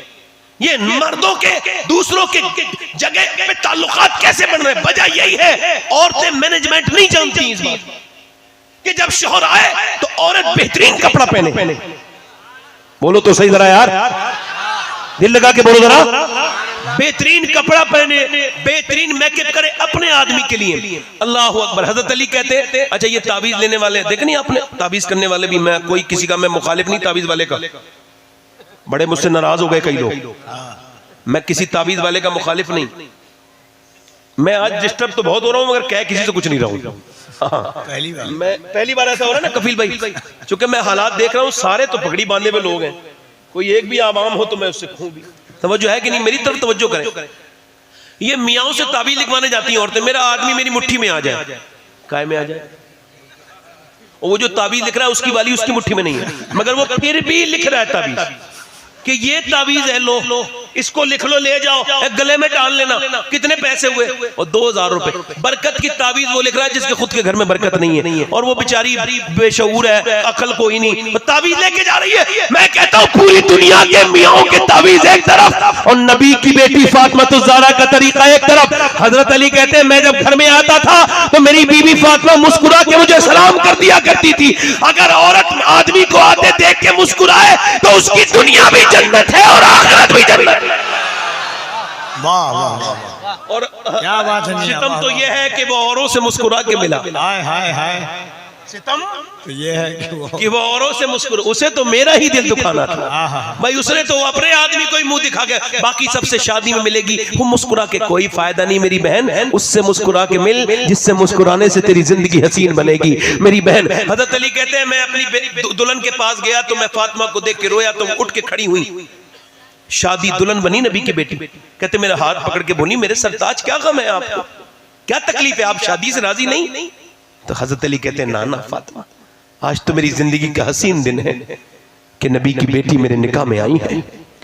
मगर फरमाते हैं कि मुझे इस बात का अफसोस है कि कितनी भी गरीब लड़की हो ना, एक जोड़ी कपड़ा दुल्हन बनती है तो पहन लेती है, उसको दिल में अरमान होता है एक जोड़ी कपड़ा पहन लूं।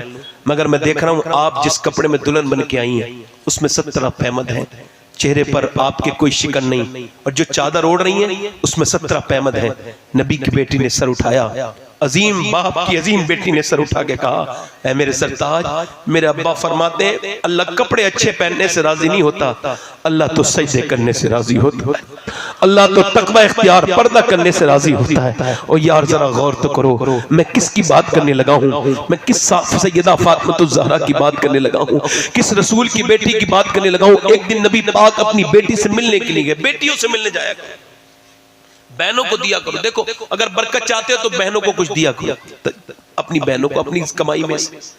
हाँ, बहनें बोझ नहीं होती, बहनें तो कभी तुम्हारा काम नहीं चल रहा ना आपका, तो अपनी बहनों को घर बुलाना। हाँ, मैं आपको बता रहा हूँ ये बिल्कुल आजमूदा काम है। हाथ उठा के कहना अम्मी, अब कहना है मेरी बहन। हुजूर से पूछा गया या रसूल अल्लाह मेरी माँ नहीं है, कौन नहीं है बोलो, मेरी माँ इंतकाल कर गई है, तो फिर मैं अपनी माँ को कहाँ ढूंढूं? फरमाया अपनी बड़ी बहन के अंदर ढूंढ। अल्लाह तेरी बड़ी बहन के अंदर भी वही मोहब्बत रखी है जो अल्लाह ने तेरी माँ के अंदर रखी। जरा तवज्जो करें, जरा गौर करें। हुजूर अपनी बेटी से मिलने के लिए गए, हदीस को कोट इमाम गजाली ने किया। इमरान साथ में थे एक सहाबी सरदार, हुजूर ने आवाज दी फातिमा अंदर आ जाऊं, अंदर से आवाज आई अब्बा अकेले हैं तो आ जाए। कहा मेरे साथ इमरान आए, अब्बा उन्हें न लाए। क्यों ना लाऊं मेरी बिटिया? उन्हें न लाए। ओ मेरी बिटिया क्यों ना लाऊं? अब्बा उन्हें न लाए। और फातिमा बताना क्यों ना लाऊं?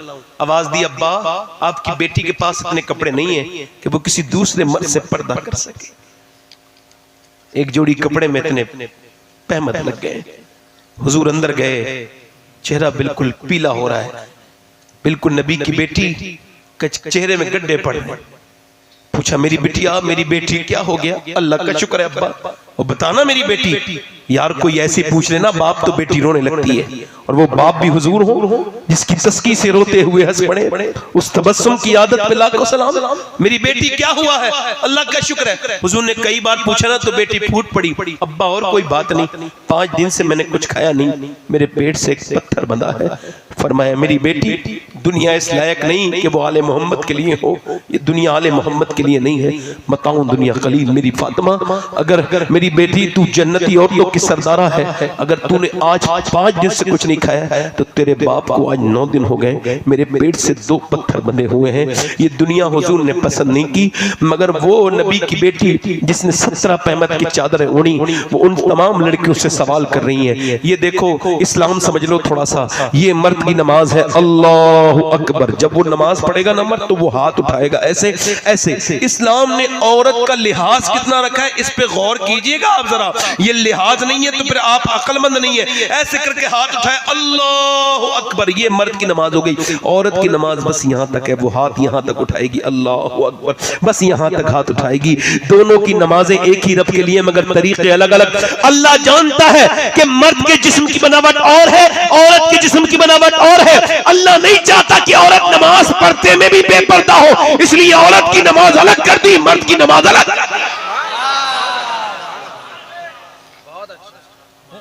औरत की नमाज अलग। अच्छा देखें आप, अभी ये कफील अंबर साहब अपनी बेगम को लेके अगर ये हरम गए, या हमारे मौलाना मुफ्ती नैय्यर साहब तो अपनी बेगम को लेके हरम में दौड़ रहे। इन्न सफा वल मरवता मिन शाइरिल्लाह, सफा मरवा अल्लाह की निशानी है। अब इनकी बेगम ने देखा कि वो जो ग्रीन लाइट है वहां पे दौड़ना है, तो ये दौड़ने लगे, उसने भी दौड़ना शुरू किया। इन्होंने कहा तुम नहीं दौड़ोगी? कहा नहीं दौड़ोगी। नहीं आप नहीं दौड़ोगी? कहा हाजरा तो दौड़ी थी खातून इब्राहिम, तो खातून कफील क्यों नहीं दौड़ेगी? कहा वो दौड़ी थी, अकेली थी, तुम दौड़ोगी तो बेपर्दा हो जाएगी। अल्लाह नहीं चाहता कि औरत हरम में आके भी बेपर्दा हो, उसका जिस्म जाहिर हो, इसलिए अल्लाह ने औरत का हज अलग कर दिया, मर्द का हज अलग कर दिया। क्या बात है, वाह वाह वाह। मर्द जब मर जाए तो 3 कफन के कपड़े, औरत मरे तो 5, औरत मरे तो 5। मगर औरतों को इस तरफ शऊर नहीं, उनको वेस्टर्न कल्चर की हवा लग गई। और याद रखना ये वेस्टर्न कल्चर बर्बाद कर दिया इसने मुल्कों को। मैं आपको सही बताऊं, आप पढ़ना, मैं कोई जाहिल इंसान तो नहीं जो ऐसे हवाओं में बातें कर रहा हूं। मैंने वेस्ट को पढ़ा है, बहुत मैंने नजदीक से पढ़ा है। वहां के बड़े बड़े लोगों ने लिखा कि जब हमने सोचा कि औरतें ऊपर आए और फिर हमारे हर जगह औरतें हों, वो सब तो कहते हैं औरतें ऑफिसों में तो चली गई मगर घरों से माएँ खत्म हो गई, बहनें खत्म हो गई, बच्चों की परवरिशें खत्म हो गई। याद रखो, अल्लाह के रसूल ने जब हजरत अली की शादी की और सैयदा फातिमा की तो फरमाया, ए अली, घर के बाहर के सारे काम तुम्हारे हैं, तुम कमा के लाओगे, खाने के सामान लेके आओगे, और फातिमा सारे घर के काम तुम्हारे हैं, तुम चक्की चलाओगी, तुम रोटी बनाओगी, तुम बच्चों की परवरिश करोगी। याद रखो, जिनकी माएं नौकरी करती हैं उनके बच्चे यतीमों की तरह परवरिश पाते हैं, उन्हें एक मां नहीं मिलती, और जिस बच्चे को मां नहीं मिलती उसकी जिंदगी बेकार है, किसी लायक नहीं।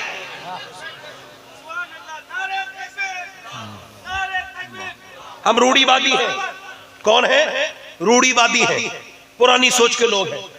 तो मैं नई सोच तुम्हारी मुबारक हो बेहयाई वाली।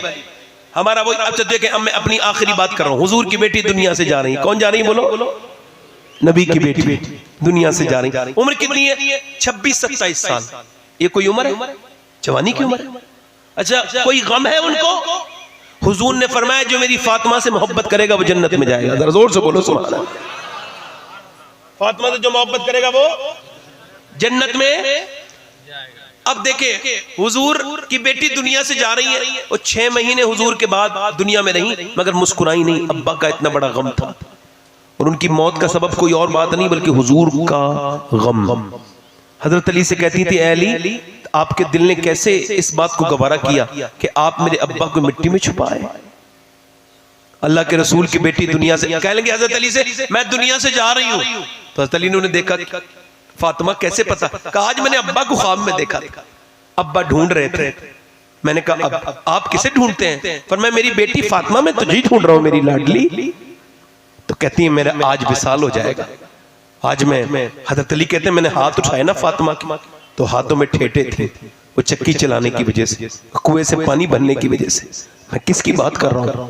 एक दिन नबी की बेटी आई। हजरत अली ने कहा, कब तक मेहनत करती रहोगी? इतने पूरी रात, और सुने, पूरी रात इबादत करती थी नबी की बेटी, अल्लाह के रसूल की बेटी पूरी रात दिन में। तवज्जो करें, हजूर के पास आई। अली ने कहा, एक कनीज ले आओ, एक कनीज ले आओ, काम दे देगी हुजूर के यहाँ से। तो हुजूर के पास गई, सरकार ने फरमाया, मेरी बेटी, मेरी लाडली फातिमा, ये दुनिया तुम्हारे लिए नहीं है। मैं तुम्हें बताता हूँ, तुम जब रात को लेटने लगो तो 33 बार सुभान अल्लाह, 33 मरतबा अल्हम्दुलिल्लाह, 34 बार अल्लाह अकबर कहो। ये तस्बीह तुम्हारी है, और वही तस्बीह फातिमा बन गई। अब मैं आपसे अर्ज करता हूँ, हुजूर की बेटी दुनिया से जा रही है और रो रही है। रोना किस बात का है? अब्बा से मिलने वाली है। अस्मा बिन्ते उमैस कहती है, मैंने पूछा, सैयदा आप रोती क्यों हैं? क्या आपको मौत का डर है? कहा, नहीं, मौत का डर नहीं है, आज तो मुझे खुशी का दिन है, अब्बा से मिलूंगी अपने। कहा, तो फिर रोती क्यों? कहा, रोती इस वजह से हूं, इस वजह से रो रही हूं कि मैं जीते जी तो मैंने पर्दा किया। जब लोग जनाजे क्यों लेके चलते हैं, और जब जनाजा लेके चलते हैं, और जब जनाजा उठता है, आप लोग बैठे रहे भाई, या खड़े होकर इस्तकबाल भी करें तो जाए ना इधर उधर। नारे तकबीर, मोहब्बतों के साथ इस्तकबाल कर ले। नारे तकबीर, नारे रिसालत, सरकारे मदीना कॉन्फ्रेंस, शहजादे आला हजरत, शहजादे हुजूर कमरे मिल्लत, खानदाने आला हजरत। नारे तकबीर, नारे रिसालत, नारे, दोनों हाथों को उठाकर मोहब्बतों से नारे तकबीर, नारे रिसालत, खानदाने आला हजरत, खानदाने आला हजरत, फैजाने आला हजरत, शहजादे हुजूर कमरे मिल्लत, अमीने अमानते हुजूर कमरे मिल्लत। नारे तकबीर, नारे रिसालत, हुजूर सैयदी उमर रज़ा साहब किबला। नारे तकबीर। हजरत आप ही लोग आने दीजिए कम से कम। अरे भाई आने दो, 10 मिनट आपने। बैठ जाए आप लोग, बैठ जाए, बैठ जाइए आप लोग। देखिए आज़ीन शहज़ादे आला हज़रत, अमीन अमानत हुजूर कमरे मिल्लत, बाअमल।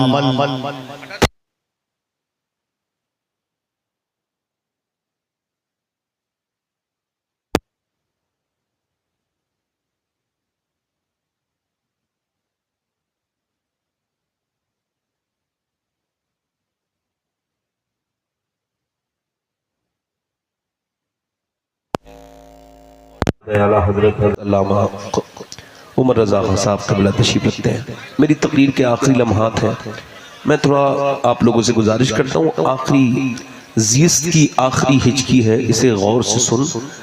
जिंदगी भर का खुलासा इसी आवाज़ में है। बैठ जाए आराम से, बैठ जाए, बैठ जाए। मेहरबानी आपकी, बड़ी मेहरबानी आपकी, बड़ी मेहरबानी।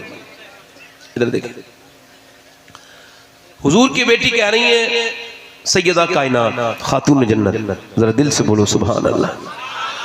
हुजूर की बेटी कह रही है मुझे अफसोस ये है कि जीते जी तो मैंने पर्दा किया, इंतकाल के बाद जब जनाजा लेके चलते हैं, कांधा बदलते हैं तो मैयत हिलती है। मैं सोचती हूँ कि मैंने जीते जी तो पर्दा किया, कहीं ऐसा ना हो इंतकाल के बाद जब मेरा जनाजा निकले तो मेरी बेपर्दगी हो जाए, किसी को पता चल जाए कि फातिमा मोहम्मद की बेटी इतनी मोटी है, इतनी पतली है। मेरा इमाम कहता है जिसका आंचल न देखा मोह मेहर ने, उस रिदाए नज़ाहत पे लाखों सलाम। सैयदा ज़हरा तय्यबा ताहिरा जाने अहमद की राहत पे लाखों सलाम। खून खैरुर रसूल से है जिसका खमीर, उसकी बेलौस तीनत पे लाखों सलाम। आबे तथीर से जिसमें पौधे जमे, उस रियाज़े नजाबत पे लाखों सलाम। मखदूमाए कायनात कह रही है कि ए अली मेरा जनाजा ढक के लेके जाया जाए। वो कह लगी आपका जनाजा ढक के, जैसे जो है वो आपका जनाजा ढक के लेके जाएगा। नबी की बेटी मुस्कुराने लगी। अल्लाह के रसूल की बेटी का आखिरी ख्वाहिश यही है कि जब मेरा जनाजा निकले तब भी मेरी बेपर्दगी न हो।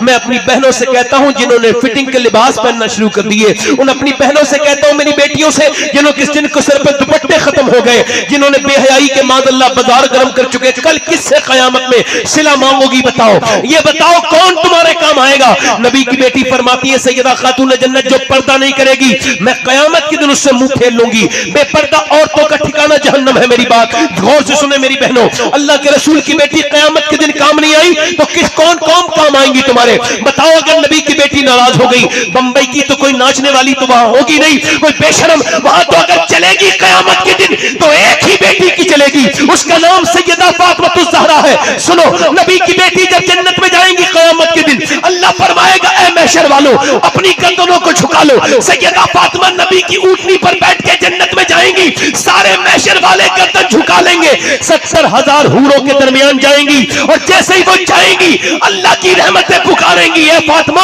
दुनिया में पर्दा करना तेरा काम था और कयामत में पर्दा तेरा कराना तेरे रब का काम है। मगर सुनो तो, मेरे नबी फरमाते, अल्लाह के रसूल फरमाते, अल्लाह ने फरमाया ऐ महबूब जब मैं किसी पर लानत भेजता हूं तो उसकी 7 नस्लों तक असर रहता है, यानी एक बेपर्दा औरत की 7 नस्लों तक असर रहता है। जरा तवज्जो तो करें, अल्लाह के रसूल के गुलामों, अब कितनी ताबीज लिखवा लो, चाहे कितनी कुछ करवा लो, जहां बेपर्दा औरतें बेहया है वहां पर लानतें बरसनी है, लानतें आनी है। अल्लाह फरमाता है 7 नस्लों तक असर पहुंचता है। नबी ने अर्ज की मेरे मालिक जब तू रहमत लानत भेजे तब तो 7 नस्लों तक असर, और जब तू रहमत भेजे तो मेरे नबी ने अर्ज की यार मेरे परवरदिगार जब तू रहमत भेजे तो रब ने फरमाया महबूब मेरी लानत की हद है मगर मेरी रहमत की कोई हद नहीं है। मैं रहमत फातिमा पे भेजता हूं तो कोई उसका बच्चा हसन बनता है, कोई उसका बेटा हुसैन बन के चमकता है, कोई ज़ैनुल आबिदीन बन के चमकता है, कोई बाक़र बन के चमकता है, कोई इमाम जाफर सादिक बन के चमकता है, तो कोई मूसा काज़िम बन के चमकता है, कोई अली रज़ा बन के चमकता है, तो कोई बगदाद में शेख अब्दुल कादिर बन जिलानी बन के चमक रहा है, तो कोई अजमेर में मोइनुद्दीन चिश्ती बन के चमक रहा है, कोई क़ुतुबुद्दीन बख्तियार काकी बन के चमक रहा है, कोई दिल्ली में निजामुद्दीन और करियर में साबिल अलाउद्दीन बन के चमक रहा है, कोई किछोजा में मखदूम सिमना बन के चमक रहा है। और सुनो, कयामत में जिसके पीछे ईसा नमाज पढ़ेंगे वो मेहदी भी किसी और का बेटा नहीं होगा, फातिमा ज़हरा का बेटा होगा। नारे तकबीर! वाह वाह वाह वाह, क्या बात है, वाह वाह वाह वाह वाह वाह। सब सैयदा का है, जोर से बोलो सुभान अल्लाह। सैयदा खातून जन्नत का सब है। फातिमा तो सैयदा से मोहब्बत करो, खातून जन्नत से। मेरी बहनों बस आप यही पढ़ा करो, दिन में कम से कम 100 बार या फातिमा पढ़ा करो, नमाज की पाबंदी कर दिया करो। और दोस्तों मैं आपसे कहता हूँ, मैंने अपने हाथ से अपने बाप के जनाजे को कब्र में रखा है। मैंने आज से 23 साल पहले मैंने अपने ताया फूफा जाने कितने लोगों को जनाजा मैंने कब्र में रख दिया। ये बात मुझ पर खुल चुकी है कि अब मुझ पर कोई नई हुज्जत तमाम नहीं होगी, बल्कि मुझे खबर हो चुकी है कि न मुझे मरना है, मुझे भी मरना है, आपको भी मरना है, कोई बचेगा नहीं। ना अमीर को छोड़ेगा, ना गरीब को छोड़े, मौत ना किसी फकीर को छोड़े, ना बादशाह को छोड़े, ना कलंदर को छोड़े, ना किसी गुनहगार को छोड़े, ना किसी परहेजगार को छोड़े, ना आलिम को छोड़े, ना जाहिल को छोड़े। कोई क्या समझता है कि मौत उसको छोड़ देगी? नहीं नहीं, मौत तो मियां मौत है। हजरत सैयदना उस्मान गनी, उस्मान जुन्नूरैन, दो नूर वाले, यानी दो हुजूर की बेटियां एक के बाद एक, नूर की सरकार से पाया दुशाला नूर का, हो मुबारक तुमको जुन्नूरैन जोड़ा नूर का। एक मर्तबा नबी पाक सल्लल्लाहु अलैहि वसल्लम ने देखा कि हजरत उस्मान सामने से आ रहे। हुजूर ने फरमाया सहाबाए किराम से, तुम में से कौन कौन है जो हजरत इब्राहिम का दीदार करना चाहता है? अर्ज की हुजूर हम सब इब्राहिम अलैहिस्सलाम का दीदार करना चाहते हैं। नबी ने फरमाया सामने नजर उठा के देखो, मेरा उस्मान आ रहा है। उस्मान का चेहरा बिल्कुल इब्राहिम अलैहिस्सलाम की तरह है। ये उस्मान जुन्नूरैन जिन्होंने जन्नतें खरीदी है, उन्होंने गड्ढा देखा, अपना ईमान चेक करना, गड्ढा देखा गढ़ा, उर्फे आम में उसको गड्ढा ही कहते हैं। गड्ढा देखा, बेहोश होकर जमीन पे गिर गए, होश में आया होए आए तो पूछा अमीरुल मोमिनीन ये गड्ढा देख के आप गिर क्यों गए, बेहोश क्यों गए? फरमाया मैंने जब ये गड्ढा देखा तो मुझे कब्र याद आई है। क्या याद आई है? उमर फारूक आजम, आदि दुनिया का बादशाह। मेरे नबी ने फरमाया मेरे बाद कोई नबी होता तो उमर होता, आदि दुनिया का बादशाह। और अबू लुलु फिरोज ने जब मारा उनके पेट में खंजर तो आंतें फट गई, दूध पिया निकल गया। अपने बेटे से कहा मौत करीब है, दूध मेरा निकल गया है, मुझे निकाल दे। उसने कहा नहीं अब्बा। उसने कहा बेटे अब्दुल्ला सर जमीन पे रख दे। नहीं रखा। सर जमीन पे रख दे, जानू पे रख लिया, सर जमीन पे रख दे अब्दुल्ला, सर जमीन पे रख दिया। सर आपने जमीन में रगड़ा और अपनी नाक जमीन से रगड़ने लगे उमर फारूक आजम। और क्या अर्ज करते हैं, ऐ मेरे मालिक, लोग कहते हैं उमर ये है, उमर वो है, उमर बादशाह है, उमर ये है, उमर आदि दुनिया का बादशाह है, मगर उमर तो तेरी बारगाह का मोहताज है। अगर तूने आज उमर को न बख्शा तो उमर बर्बाद हो जाएगा, उमर बर्बाद हो जाएगा। मालिक आखिरी हिचकी का वक्त है, मुझ पे करम कर दे। हजरत अली आए, देखा हजरत उमर को रोता हुआ। यार उमर रोता क्यों है? मैंने नबी से सुना है कि तेरा घर जन्नत में है और वो भी सुनहरा महल है। अली तुम गवाही दोगे? का मैं भी गवाही दूंगा, मेरा बेटा हसन भी गवाही देगा। हजरत अली के जब तलवार मारी गई, यहाँ से तलवार मारी गई पीछे से, पूरी दाढ़ी सुर्ख हो गई। अली ने हाथ उठाए और कहा ए हसन रोना नहीं मेरे बेटे, तेरा बाप मौत को ऐसे जानता है जैसे दूध पीने वाला बच्चा अपनी माँ के पिस्तान को पहचानता है। मगर मेरे बेटे आज मैं दुआ कर रहा हूँ। हाथ उठाए हजरत अली ने और क्या लगे ए अल्लाह अली को बख्श दे, अली के अमल बहुत थोड़े हैं। क्या अली के अमल थोड़े हैं? नहीं नहीं, मेरे नबी ने फरमाया जिसका मैं मौला उसका अली मौला। अल्लाह अकबर। मगर अली ने हम सब के लिए कहा है क्यों जिंदगी इस तरह की गुजार दी, कैसी वाहियात बातों में गुजर गई। कभी आपने पोस्टमार्टम होते देखा है? कभी गौर करना। मेरे नबी फरमाते जब रूह निकलती है ना तो इस गले का ताकत अल्लाह खींच लेता है, वरना मरने वाला ऐसा चीखे कि जानवरों की तरह लोग घरों से निकल जाएं और वो खाना पीना छोड़ दें, अपने बच्चों को छोड़ दें।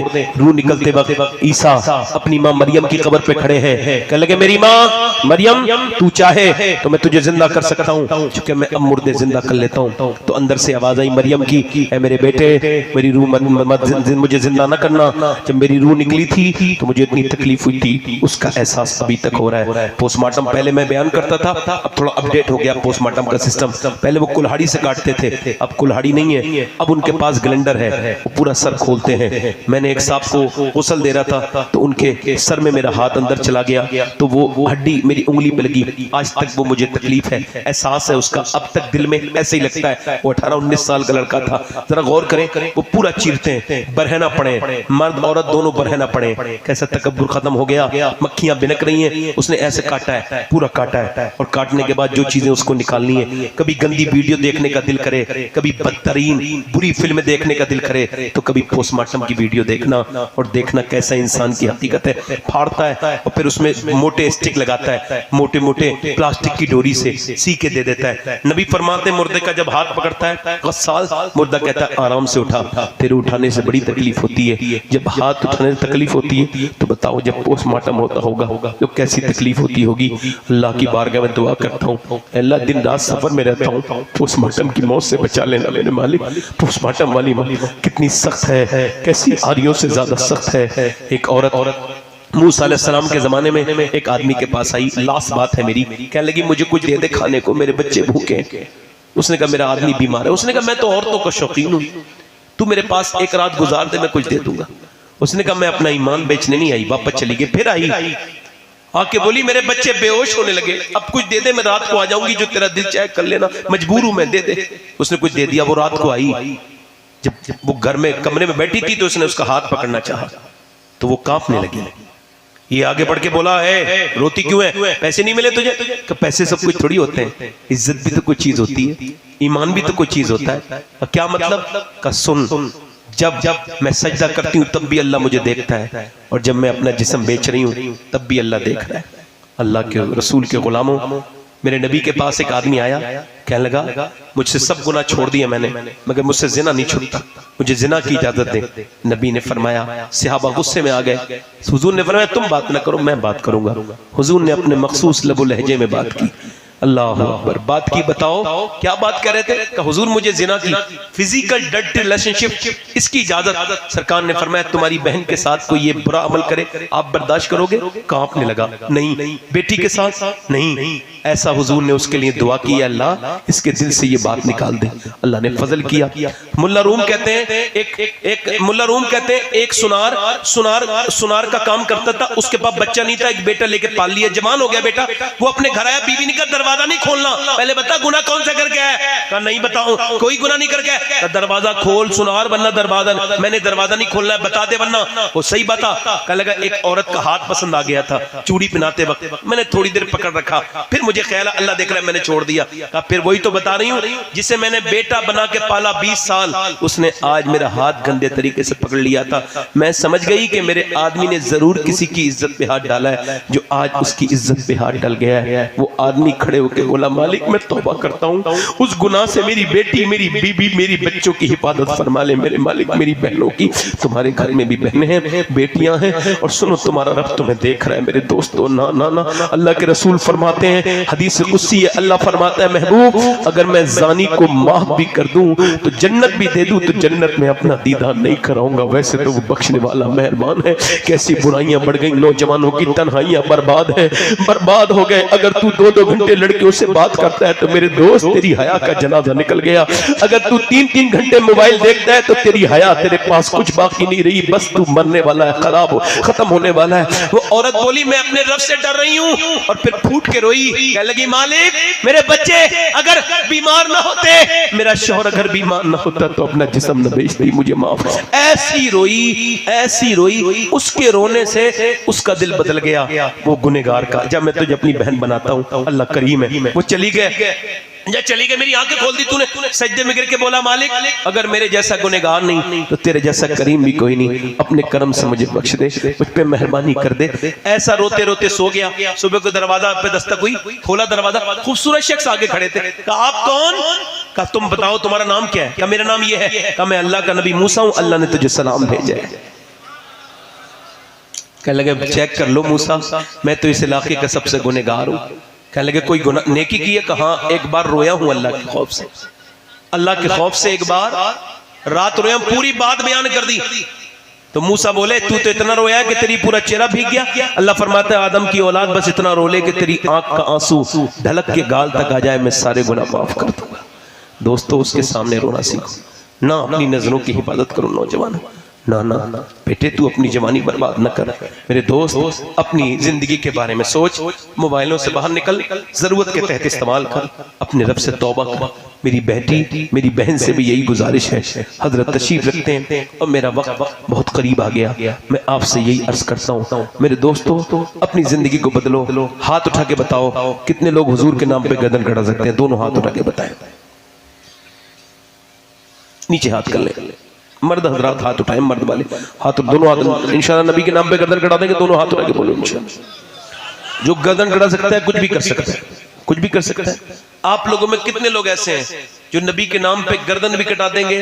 तो वो जो कुछ भी कर सकते हैं ना, तो एक दूसरे की तरफ ना देखना। कितने लोग ऐसे जो गर्दन भी कटा देंगे और आज से मेरे नबी की प्यारी सुन्नत दाढ़ी भी रखा लेंगे। इस महफिल में खड़े हो जाए, खड़े हो जाए, सुभान अल्लाह।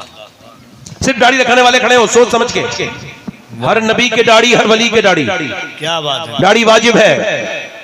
सिर्फ दाढ़ी रखाने वाले हाथ उठाएं, हाथ ऊपर उठा लें। जो सब दाढ़ी रखेंगे, पक्का बात है इंशाल्लाह। बात मेरे साथ वादा करो, इंशाल्लाह दाढ़ी मुड़ेगी। बैठ जाओ जल्दी, बैठो जल्दी से, 1 मिनट में बैठो, 1 मिनट बैठो, 1 मिनट बैठो और दुरूद शरीफ पढ़ो और 1 मिनट के लिए खामोश हो जाओ। अब वो लड़के खड़े हो जाएं जो आज से पूरी सुन्नत रसूल रखाएं, सिर्फ वो बच्चे खड़े हों जो आज से पूरी सुन्नत रसूल रखाएं, जज्बात में नहीं। एक भी खड़ा होगा, हम सफर चाहिए हुजूम नहीं, अगर हो एक शख्स तो काफिला है मुझे। और कोई आशिक रसूल है? देखो अब ये दाढ़ी जिसके पहले से हो वो नहीं खड़ा हो, जिसके कटी भी दाढ़ी हो या मुड़ी भी दाढ़ी हो वो खड़ा हो जाए। दाढ़ी रखाएंगे इंशाल्लाह। बाहर निकल के आए, बाहर निकल के आए, अब आ जाए, ये है प्योर, आ जाए बाहर आए, यहाँ खड़े हो जाए। जरा इनके ऊपर सर में गले में हाथ डाल देना कफील भाई। जो सुन्नत रसूल रखाएं वो अब बाहर निकल के आए। 100 शहीदों का सवाब है एक दाढ़ी पर। दाढ़ी मुंडाना कटाना दोनों हराम है। दाढ़ी इस्लाम की पहचान है, समझ रहे? ये इस्लाम का शियार है, शियार इस्लाम है। खड़े रहो भाई, खड़े रहो एक मिनट। कोई और आशिक रसूल है? ये कितने खड़े हुए हैं? आप चाचा बैठ जाएं, आप बैठ जाएं, आप बैठ जाएं, आप मुस्कुराए ना कोई, जरा मैं अख्तिताम कर रहा हूं। ये कितने हो गए? 6 लोग। कोई और है आशिक रसूल इन नौजवानों में जो अपने नबी की सुन्नत पर अमल करे, जो दाढ़ी आज से मुड़ाता हो, आज से रखाने की नियत करे। देखो दाढ़ी रखा के आदमी शरीफ हो जाता है, उसकी वजह यह है कि लोग टोकने लगते हैं, तू दाढ़ी रखा के ये काम कर रहा है, विदाउट दाढ़ी के तो कुछ पता ही नहीं है किधर का, ये कुछ खबर ही नहीं ना। और सुनो, लोग कहते हैं दाढ़ी रखा के शादी नहीं होती। अच्छी लड़की चाहिए, दाढ़ी रखा लो पहले, क्योंकि कोई भी बेहया बेगैरत लड़की दाढ़ी वाले को पसंद नहीं करेगी। जो भी करेगी वो नेकी होगी, वो कहेगी मुझे इस्लाम भी पसंद है और दाढ़ी भी पसंद है। कोई और आशिक रसूल है? एक आशिक रसूल और कोई दीवाना इस महफिल रसूल में? इधर उधर से काफी हमारे, आ जाओ इधर आ जाओ, काफी बुजुर्ग लोग बैठे हैं, उनके चेहरे पर सफेद बाल भी आ गए, मगर उनको अभी तक एहसास नहीं। दाढ़ी बार बार आके कह रही है तू मर्द है, मगर उनको इसका एहसास हो नहीं रहा। बार बार वो मुड़ाते हैं, बार बार दाढ़ी कहती है तू मर्द है, वो कहता नहीं मैंने मुड़वा देना। ये हो गए 7। 3 कोई आशिक रसूल और है? इमाम हुसैन की 10वीं हो जाएगी, जल्दी आओ, देर न करो भाई। दो कटाने वाले मुड़ाने, क्रिकेटरों वाली दाढ़ी नहीं, दाढ़ी वही हो सुभान अल्लाह जिसे देख के नबी की याद आ जाए, सुभान अल्लाह। कोई और आशिक रसूल है? चलो ठीक है, आ जाओ आ जाओ आ जाओ आ जाओ, माशाअल्लाह आ जाओ, माशाअल्लाह, सुभान अल्लाह, सुभान अल्लाह तो बोलो ना आप लोग, माशाअल्लाह। ये 10 हो गए माशाअल्लाह। हाथ उठाओ ऊपर, हाथ उठाओ मेरे साथ को। इंशाअल्लाह आज के बाद न दाढ़ी कटेगी न मुड़ेगी इंशाअल्लाह। पूरी बैठ जाइए, यहीं पे बैठ जाइए, जहाँ खड़े हैं बैठ जाइए, बैठ जाइए, बैठ जाइए। बहुत अच्छी जगह है, सबसे करीब है। हुजूर की आंखों की ठंडक है नमाज। दोनों हाथ उठा के बोलो इंशाल्लाह नमाज की पाबंदी करेंगे इंशाल्लाह। बहन बेटी को पर्दा कराएंगे इंशाल्लाह। मसलके आला हज़रत पे सख्ती से कायम रहेंगे इंशाल्लाह। अल्लाह आप सबको सलामत रखे, बाकरामत रखे। बहुत शुक्रिया उलमाए कराम का, आपका, और जो हमारे ये और हजरात आए हैं, हमारी बहन आई हैं, उनका शुक्रिया, आप सबका बहुत बहुत शुक्रिया। अस्तगफिरुल्लाह रब्बी मिन कुल्लि ज़ंब, ला इलाहा इल्लल्लाहु मुहम्मद रसूलुल्लाह। मेरी जिंदगी का मकसद तेरे दीन की सरफराजी। मैं इसलिए मुसलमान, मैं इस्लामाजी, इस्लाम जिंदाबाद, मसलके आला हज़रत पाइंदाबाद। लक़द काना लकुम फ़ी रसूलिल्लाहि उसवतुन हसना, सदक़ल्लाहुल अज़ीम। आप बैठिए। जनाब ग़ुलाम नूर मुजस्सम साहब क़िबला तशरीफ़ ला रहे हैं और भी शोरा हैं, और ये कफील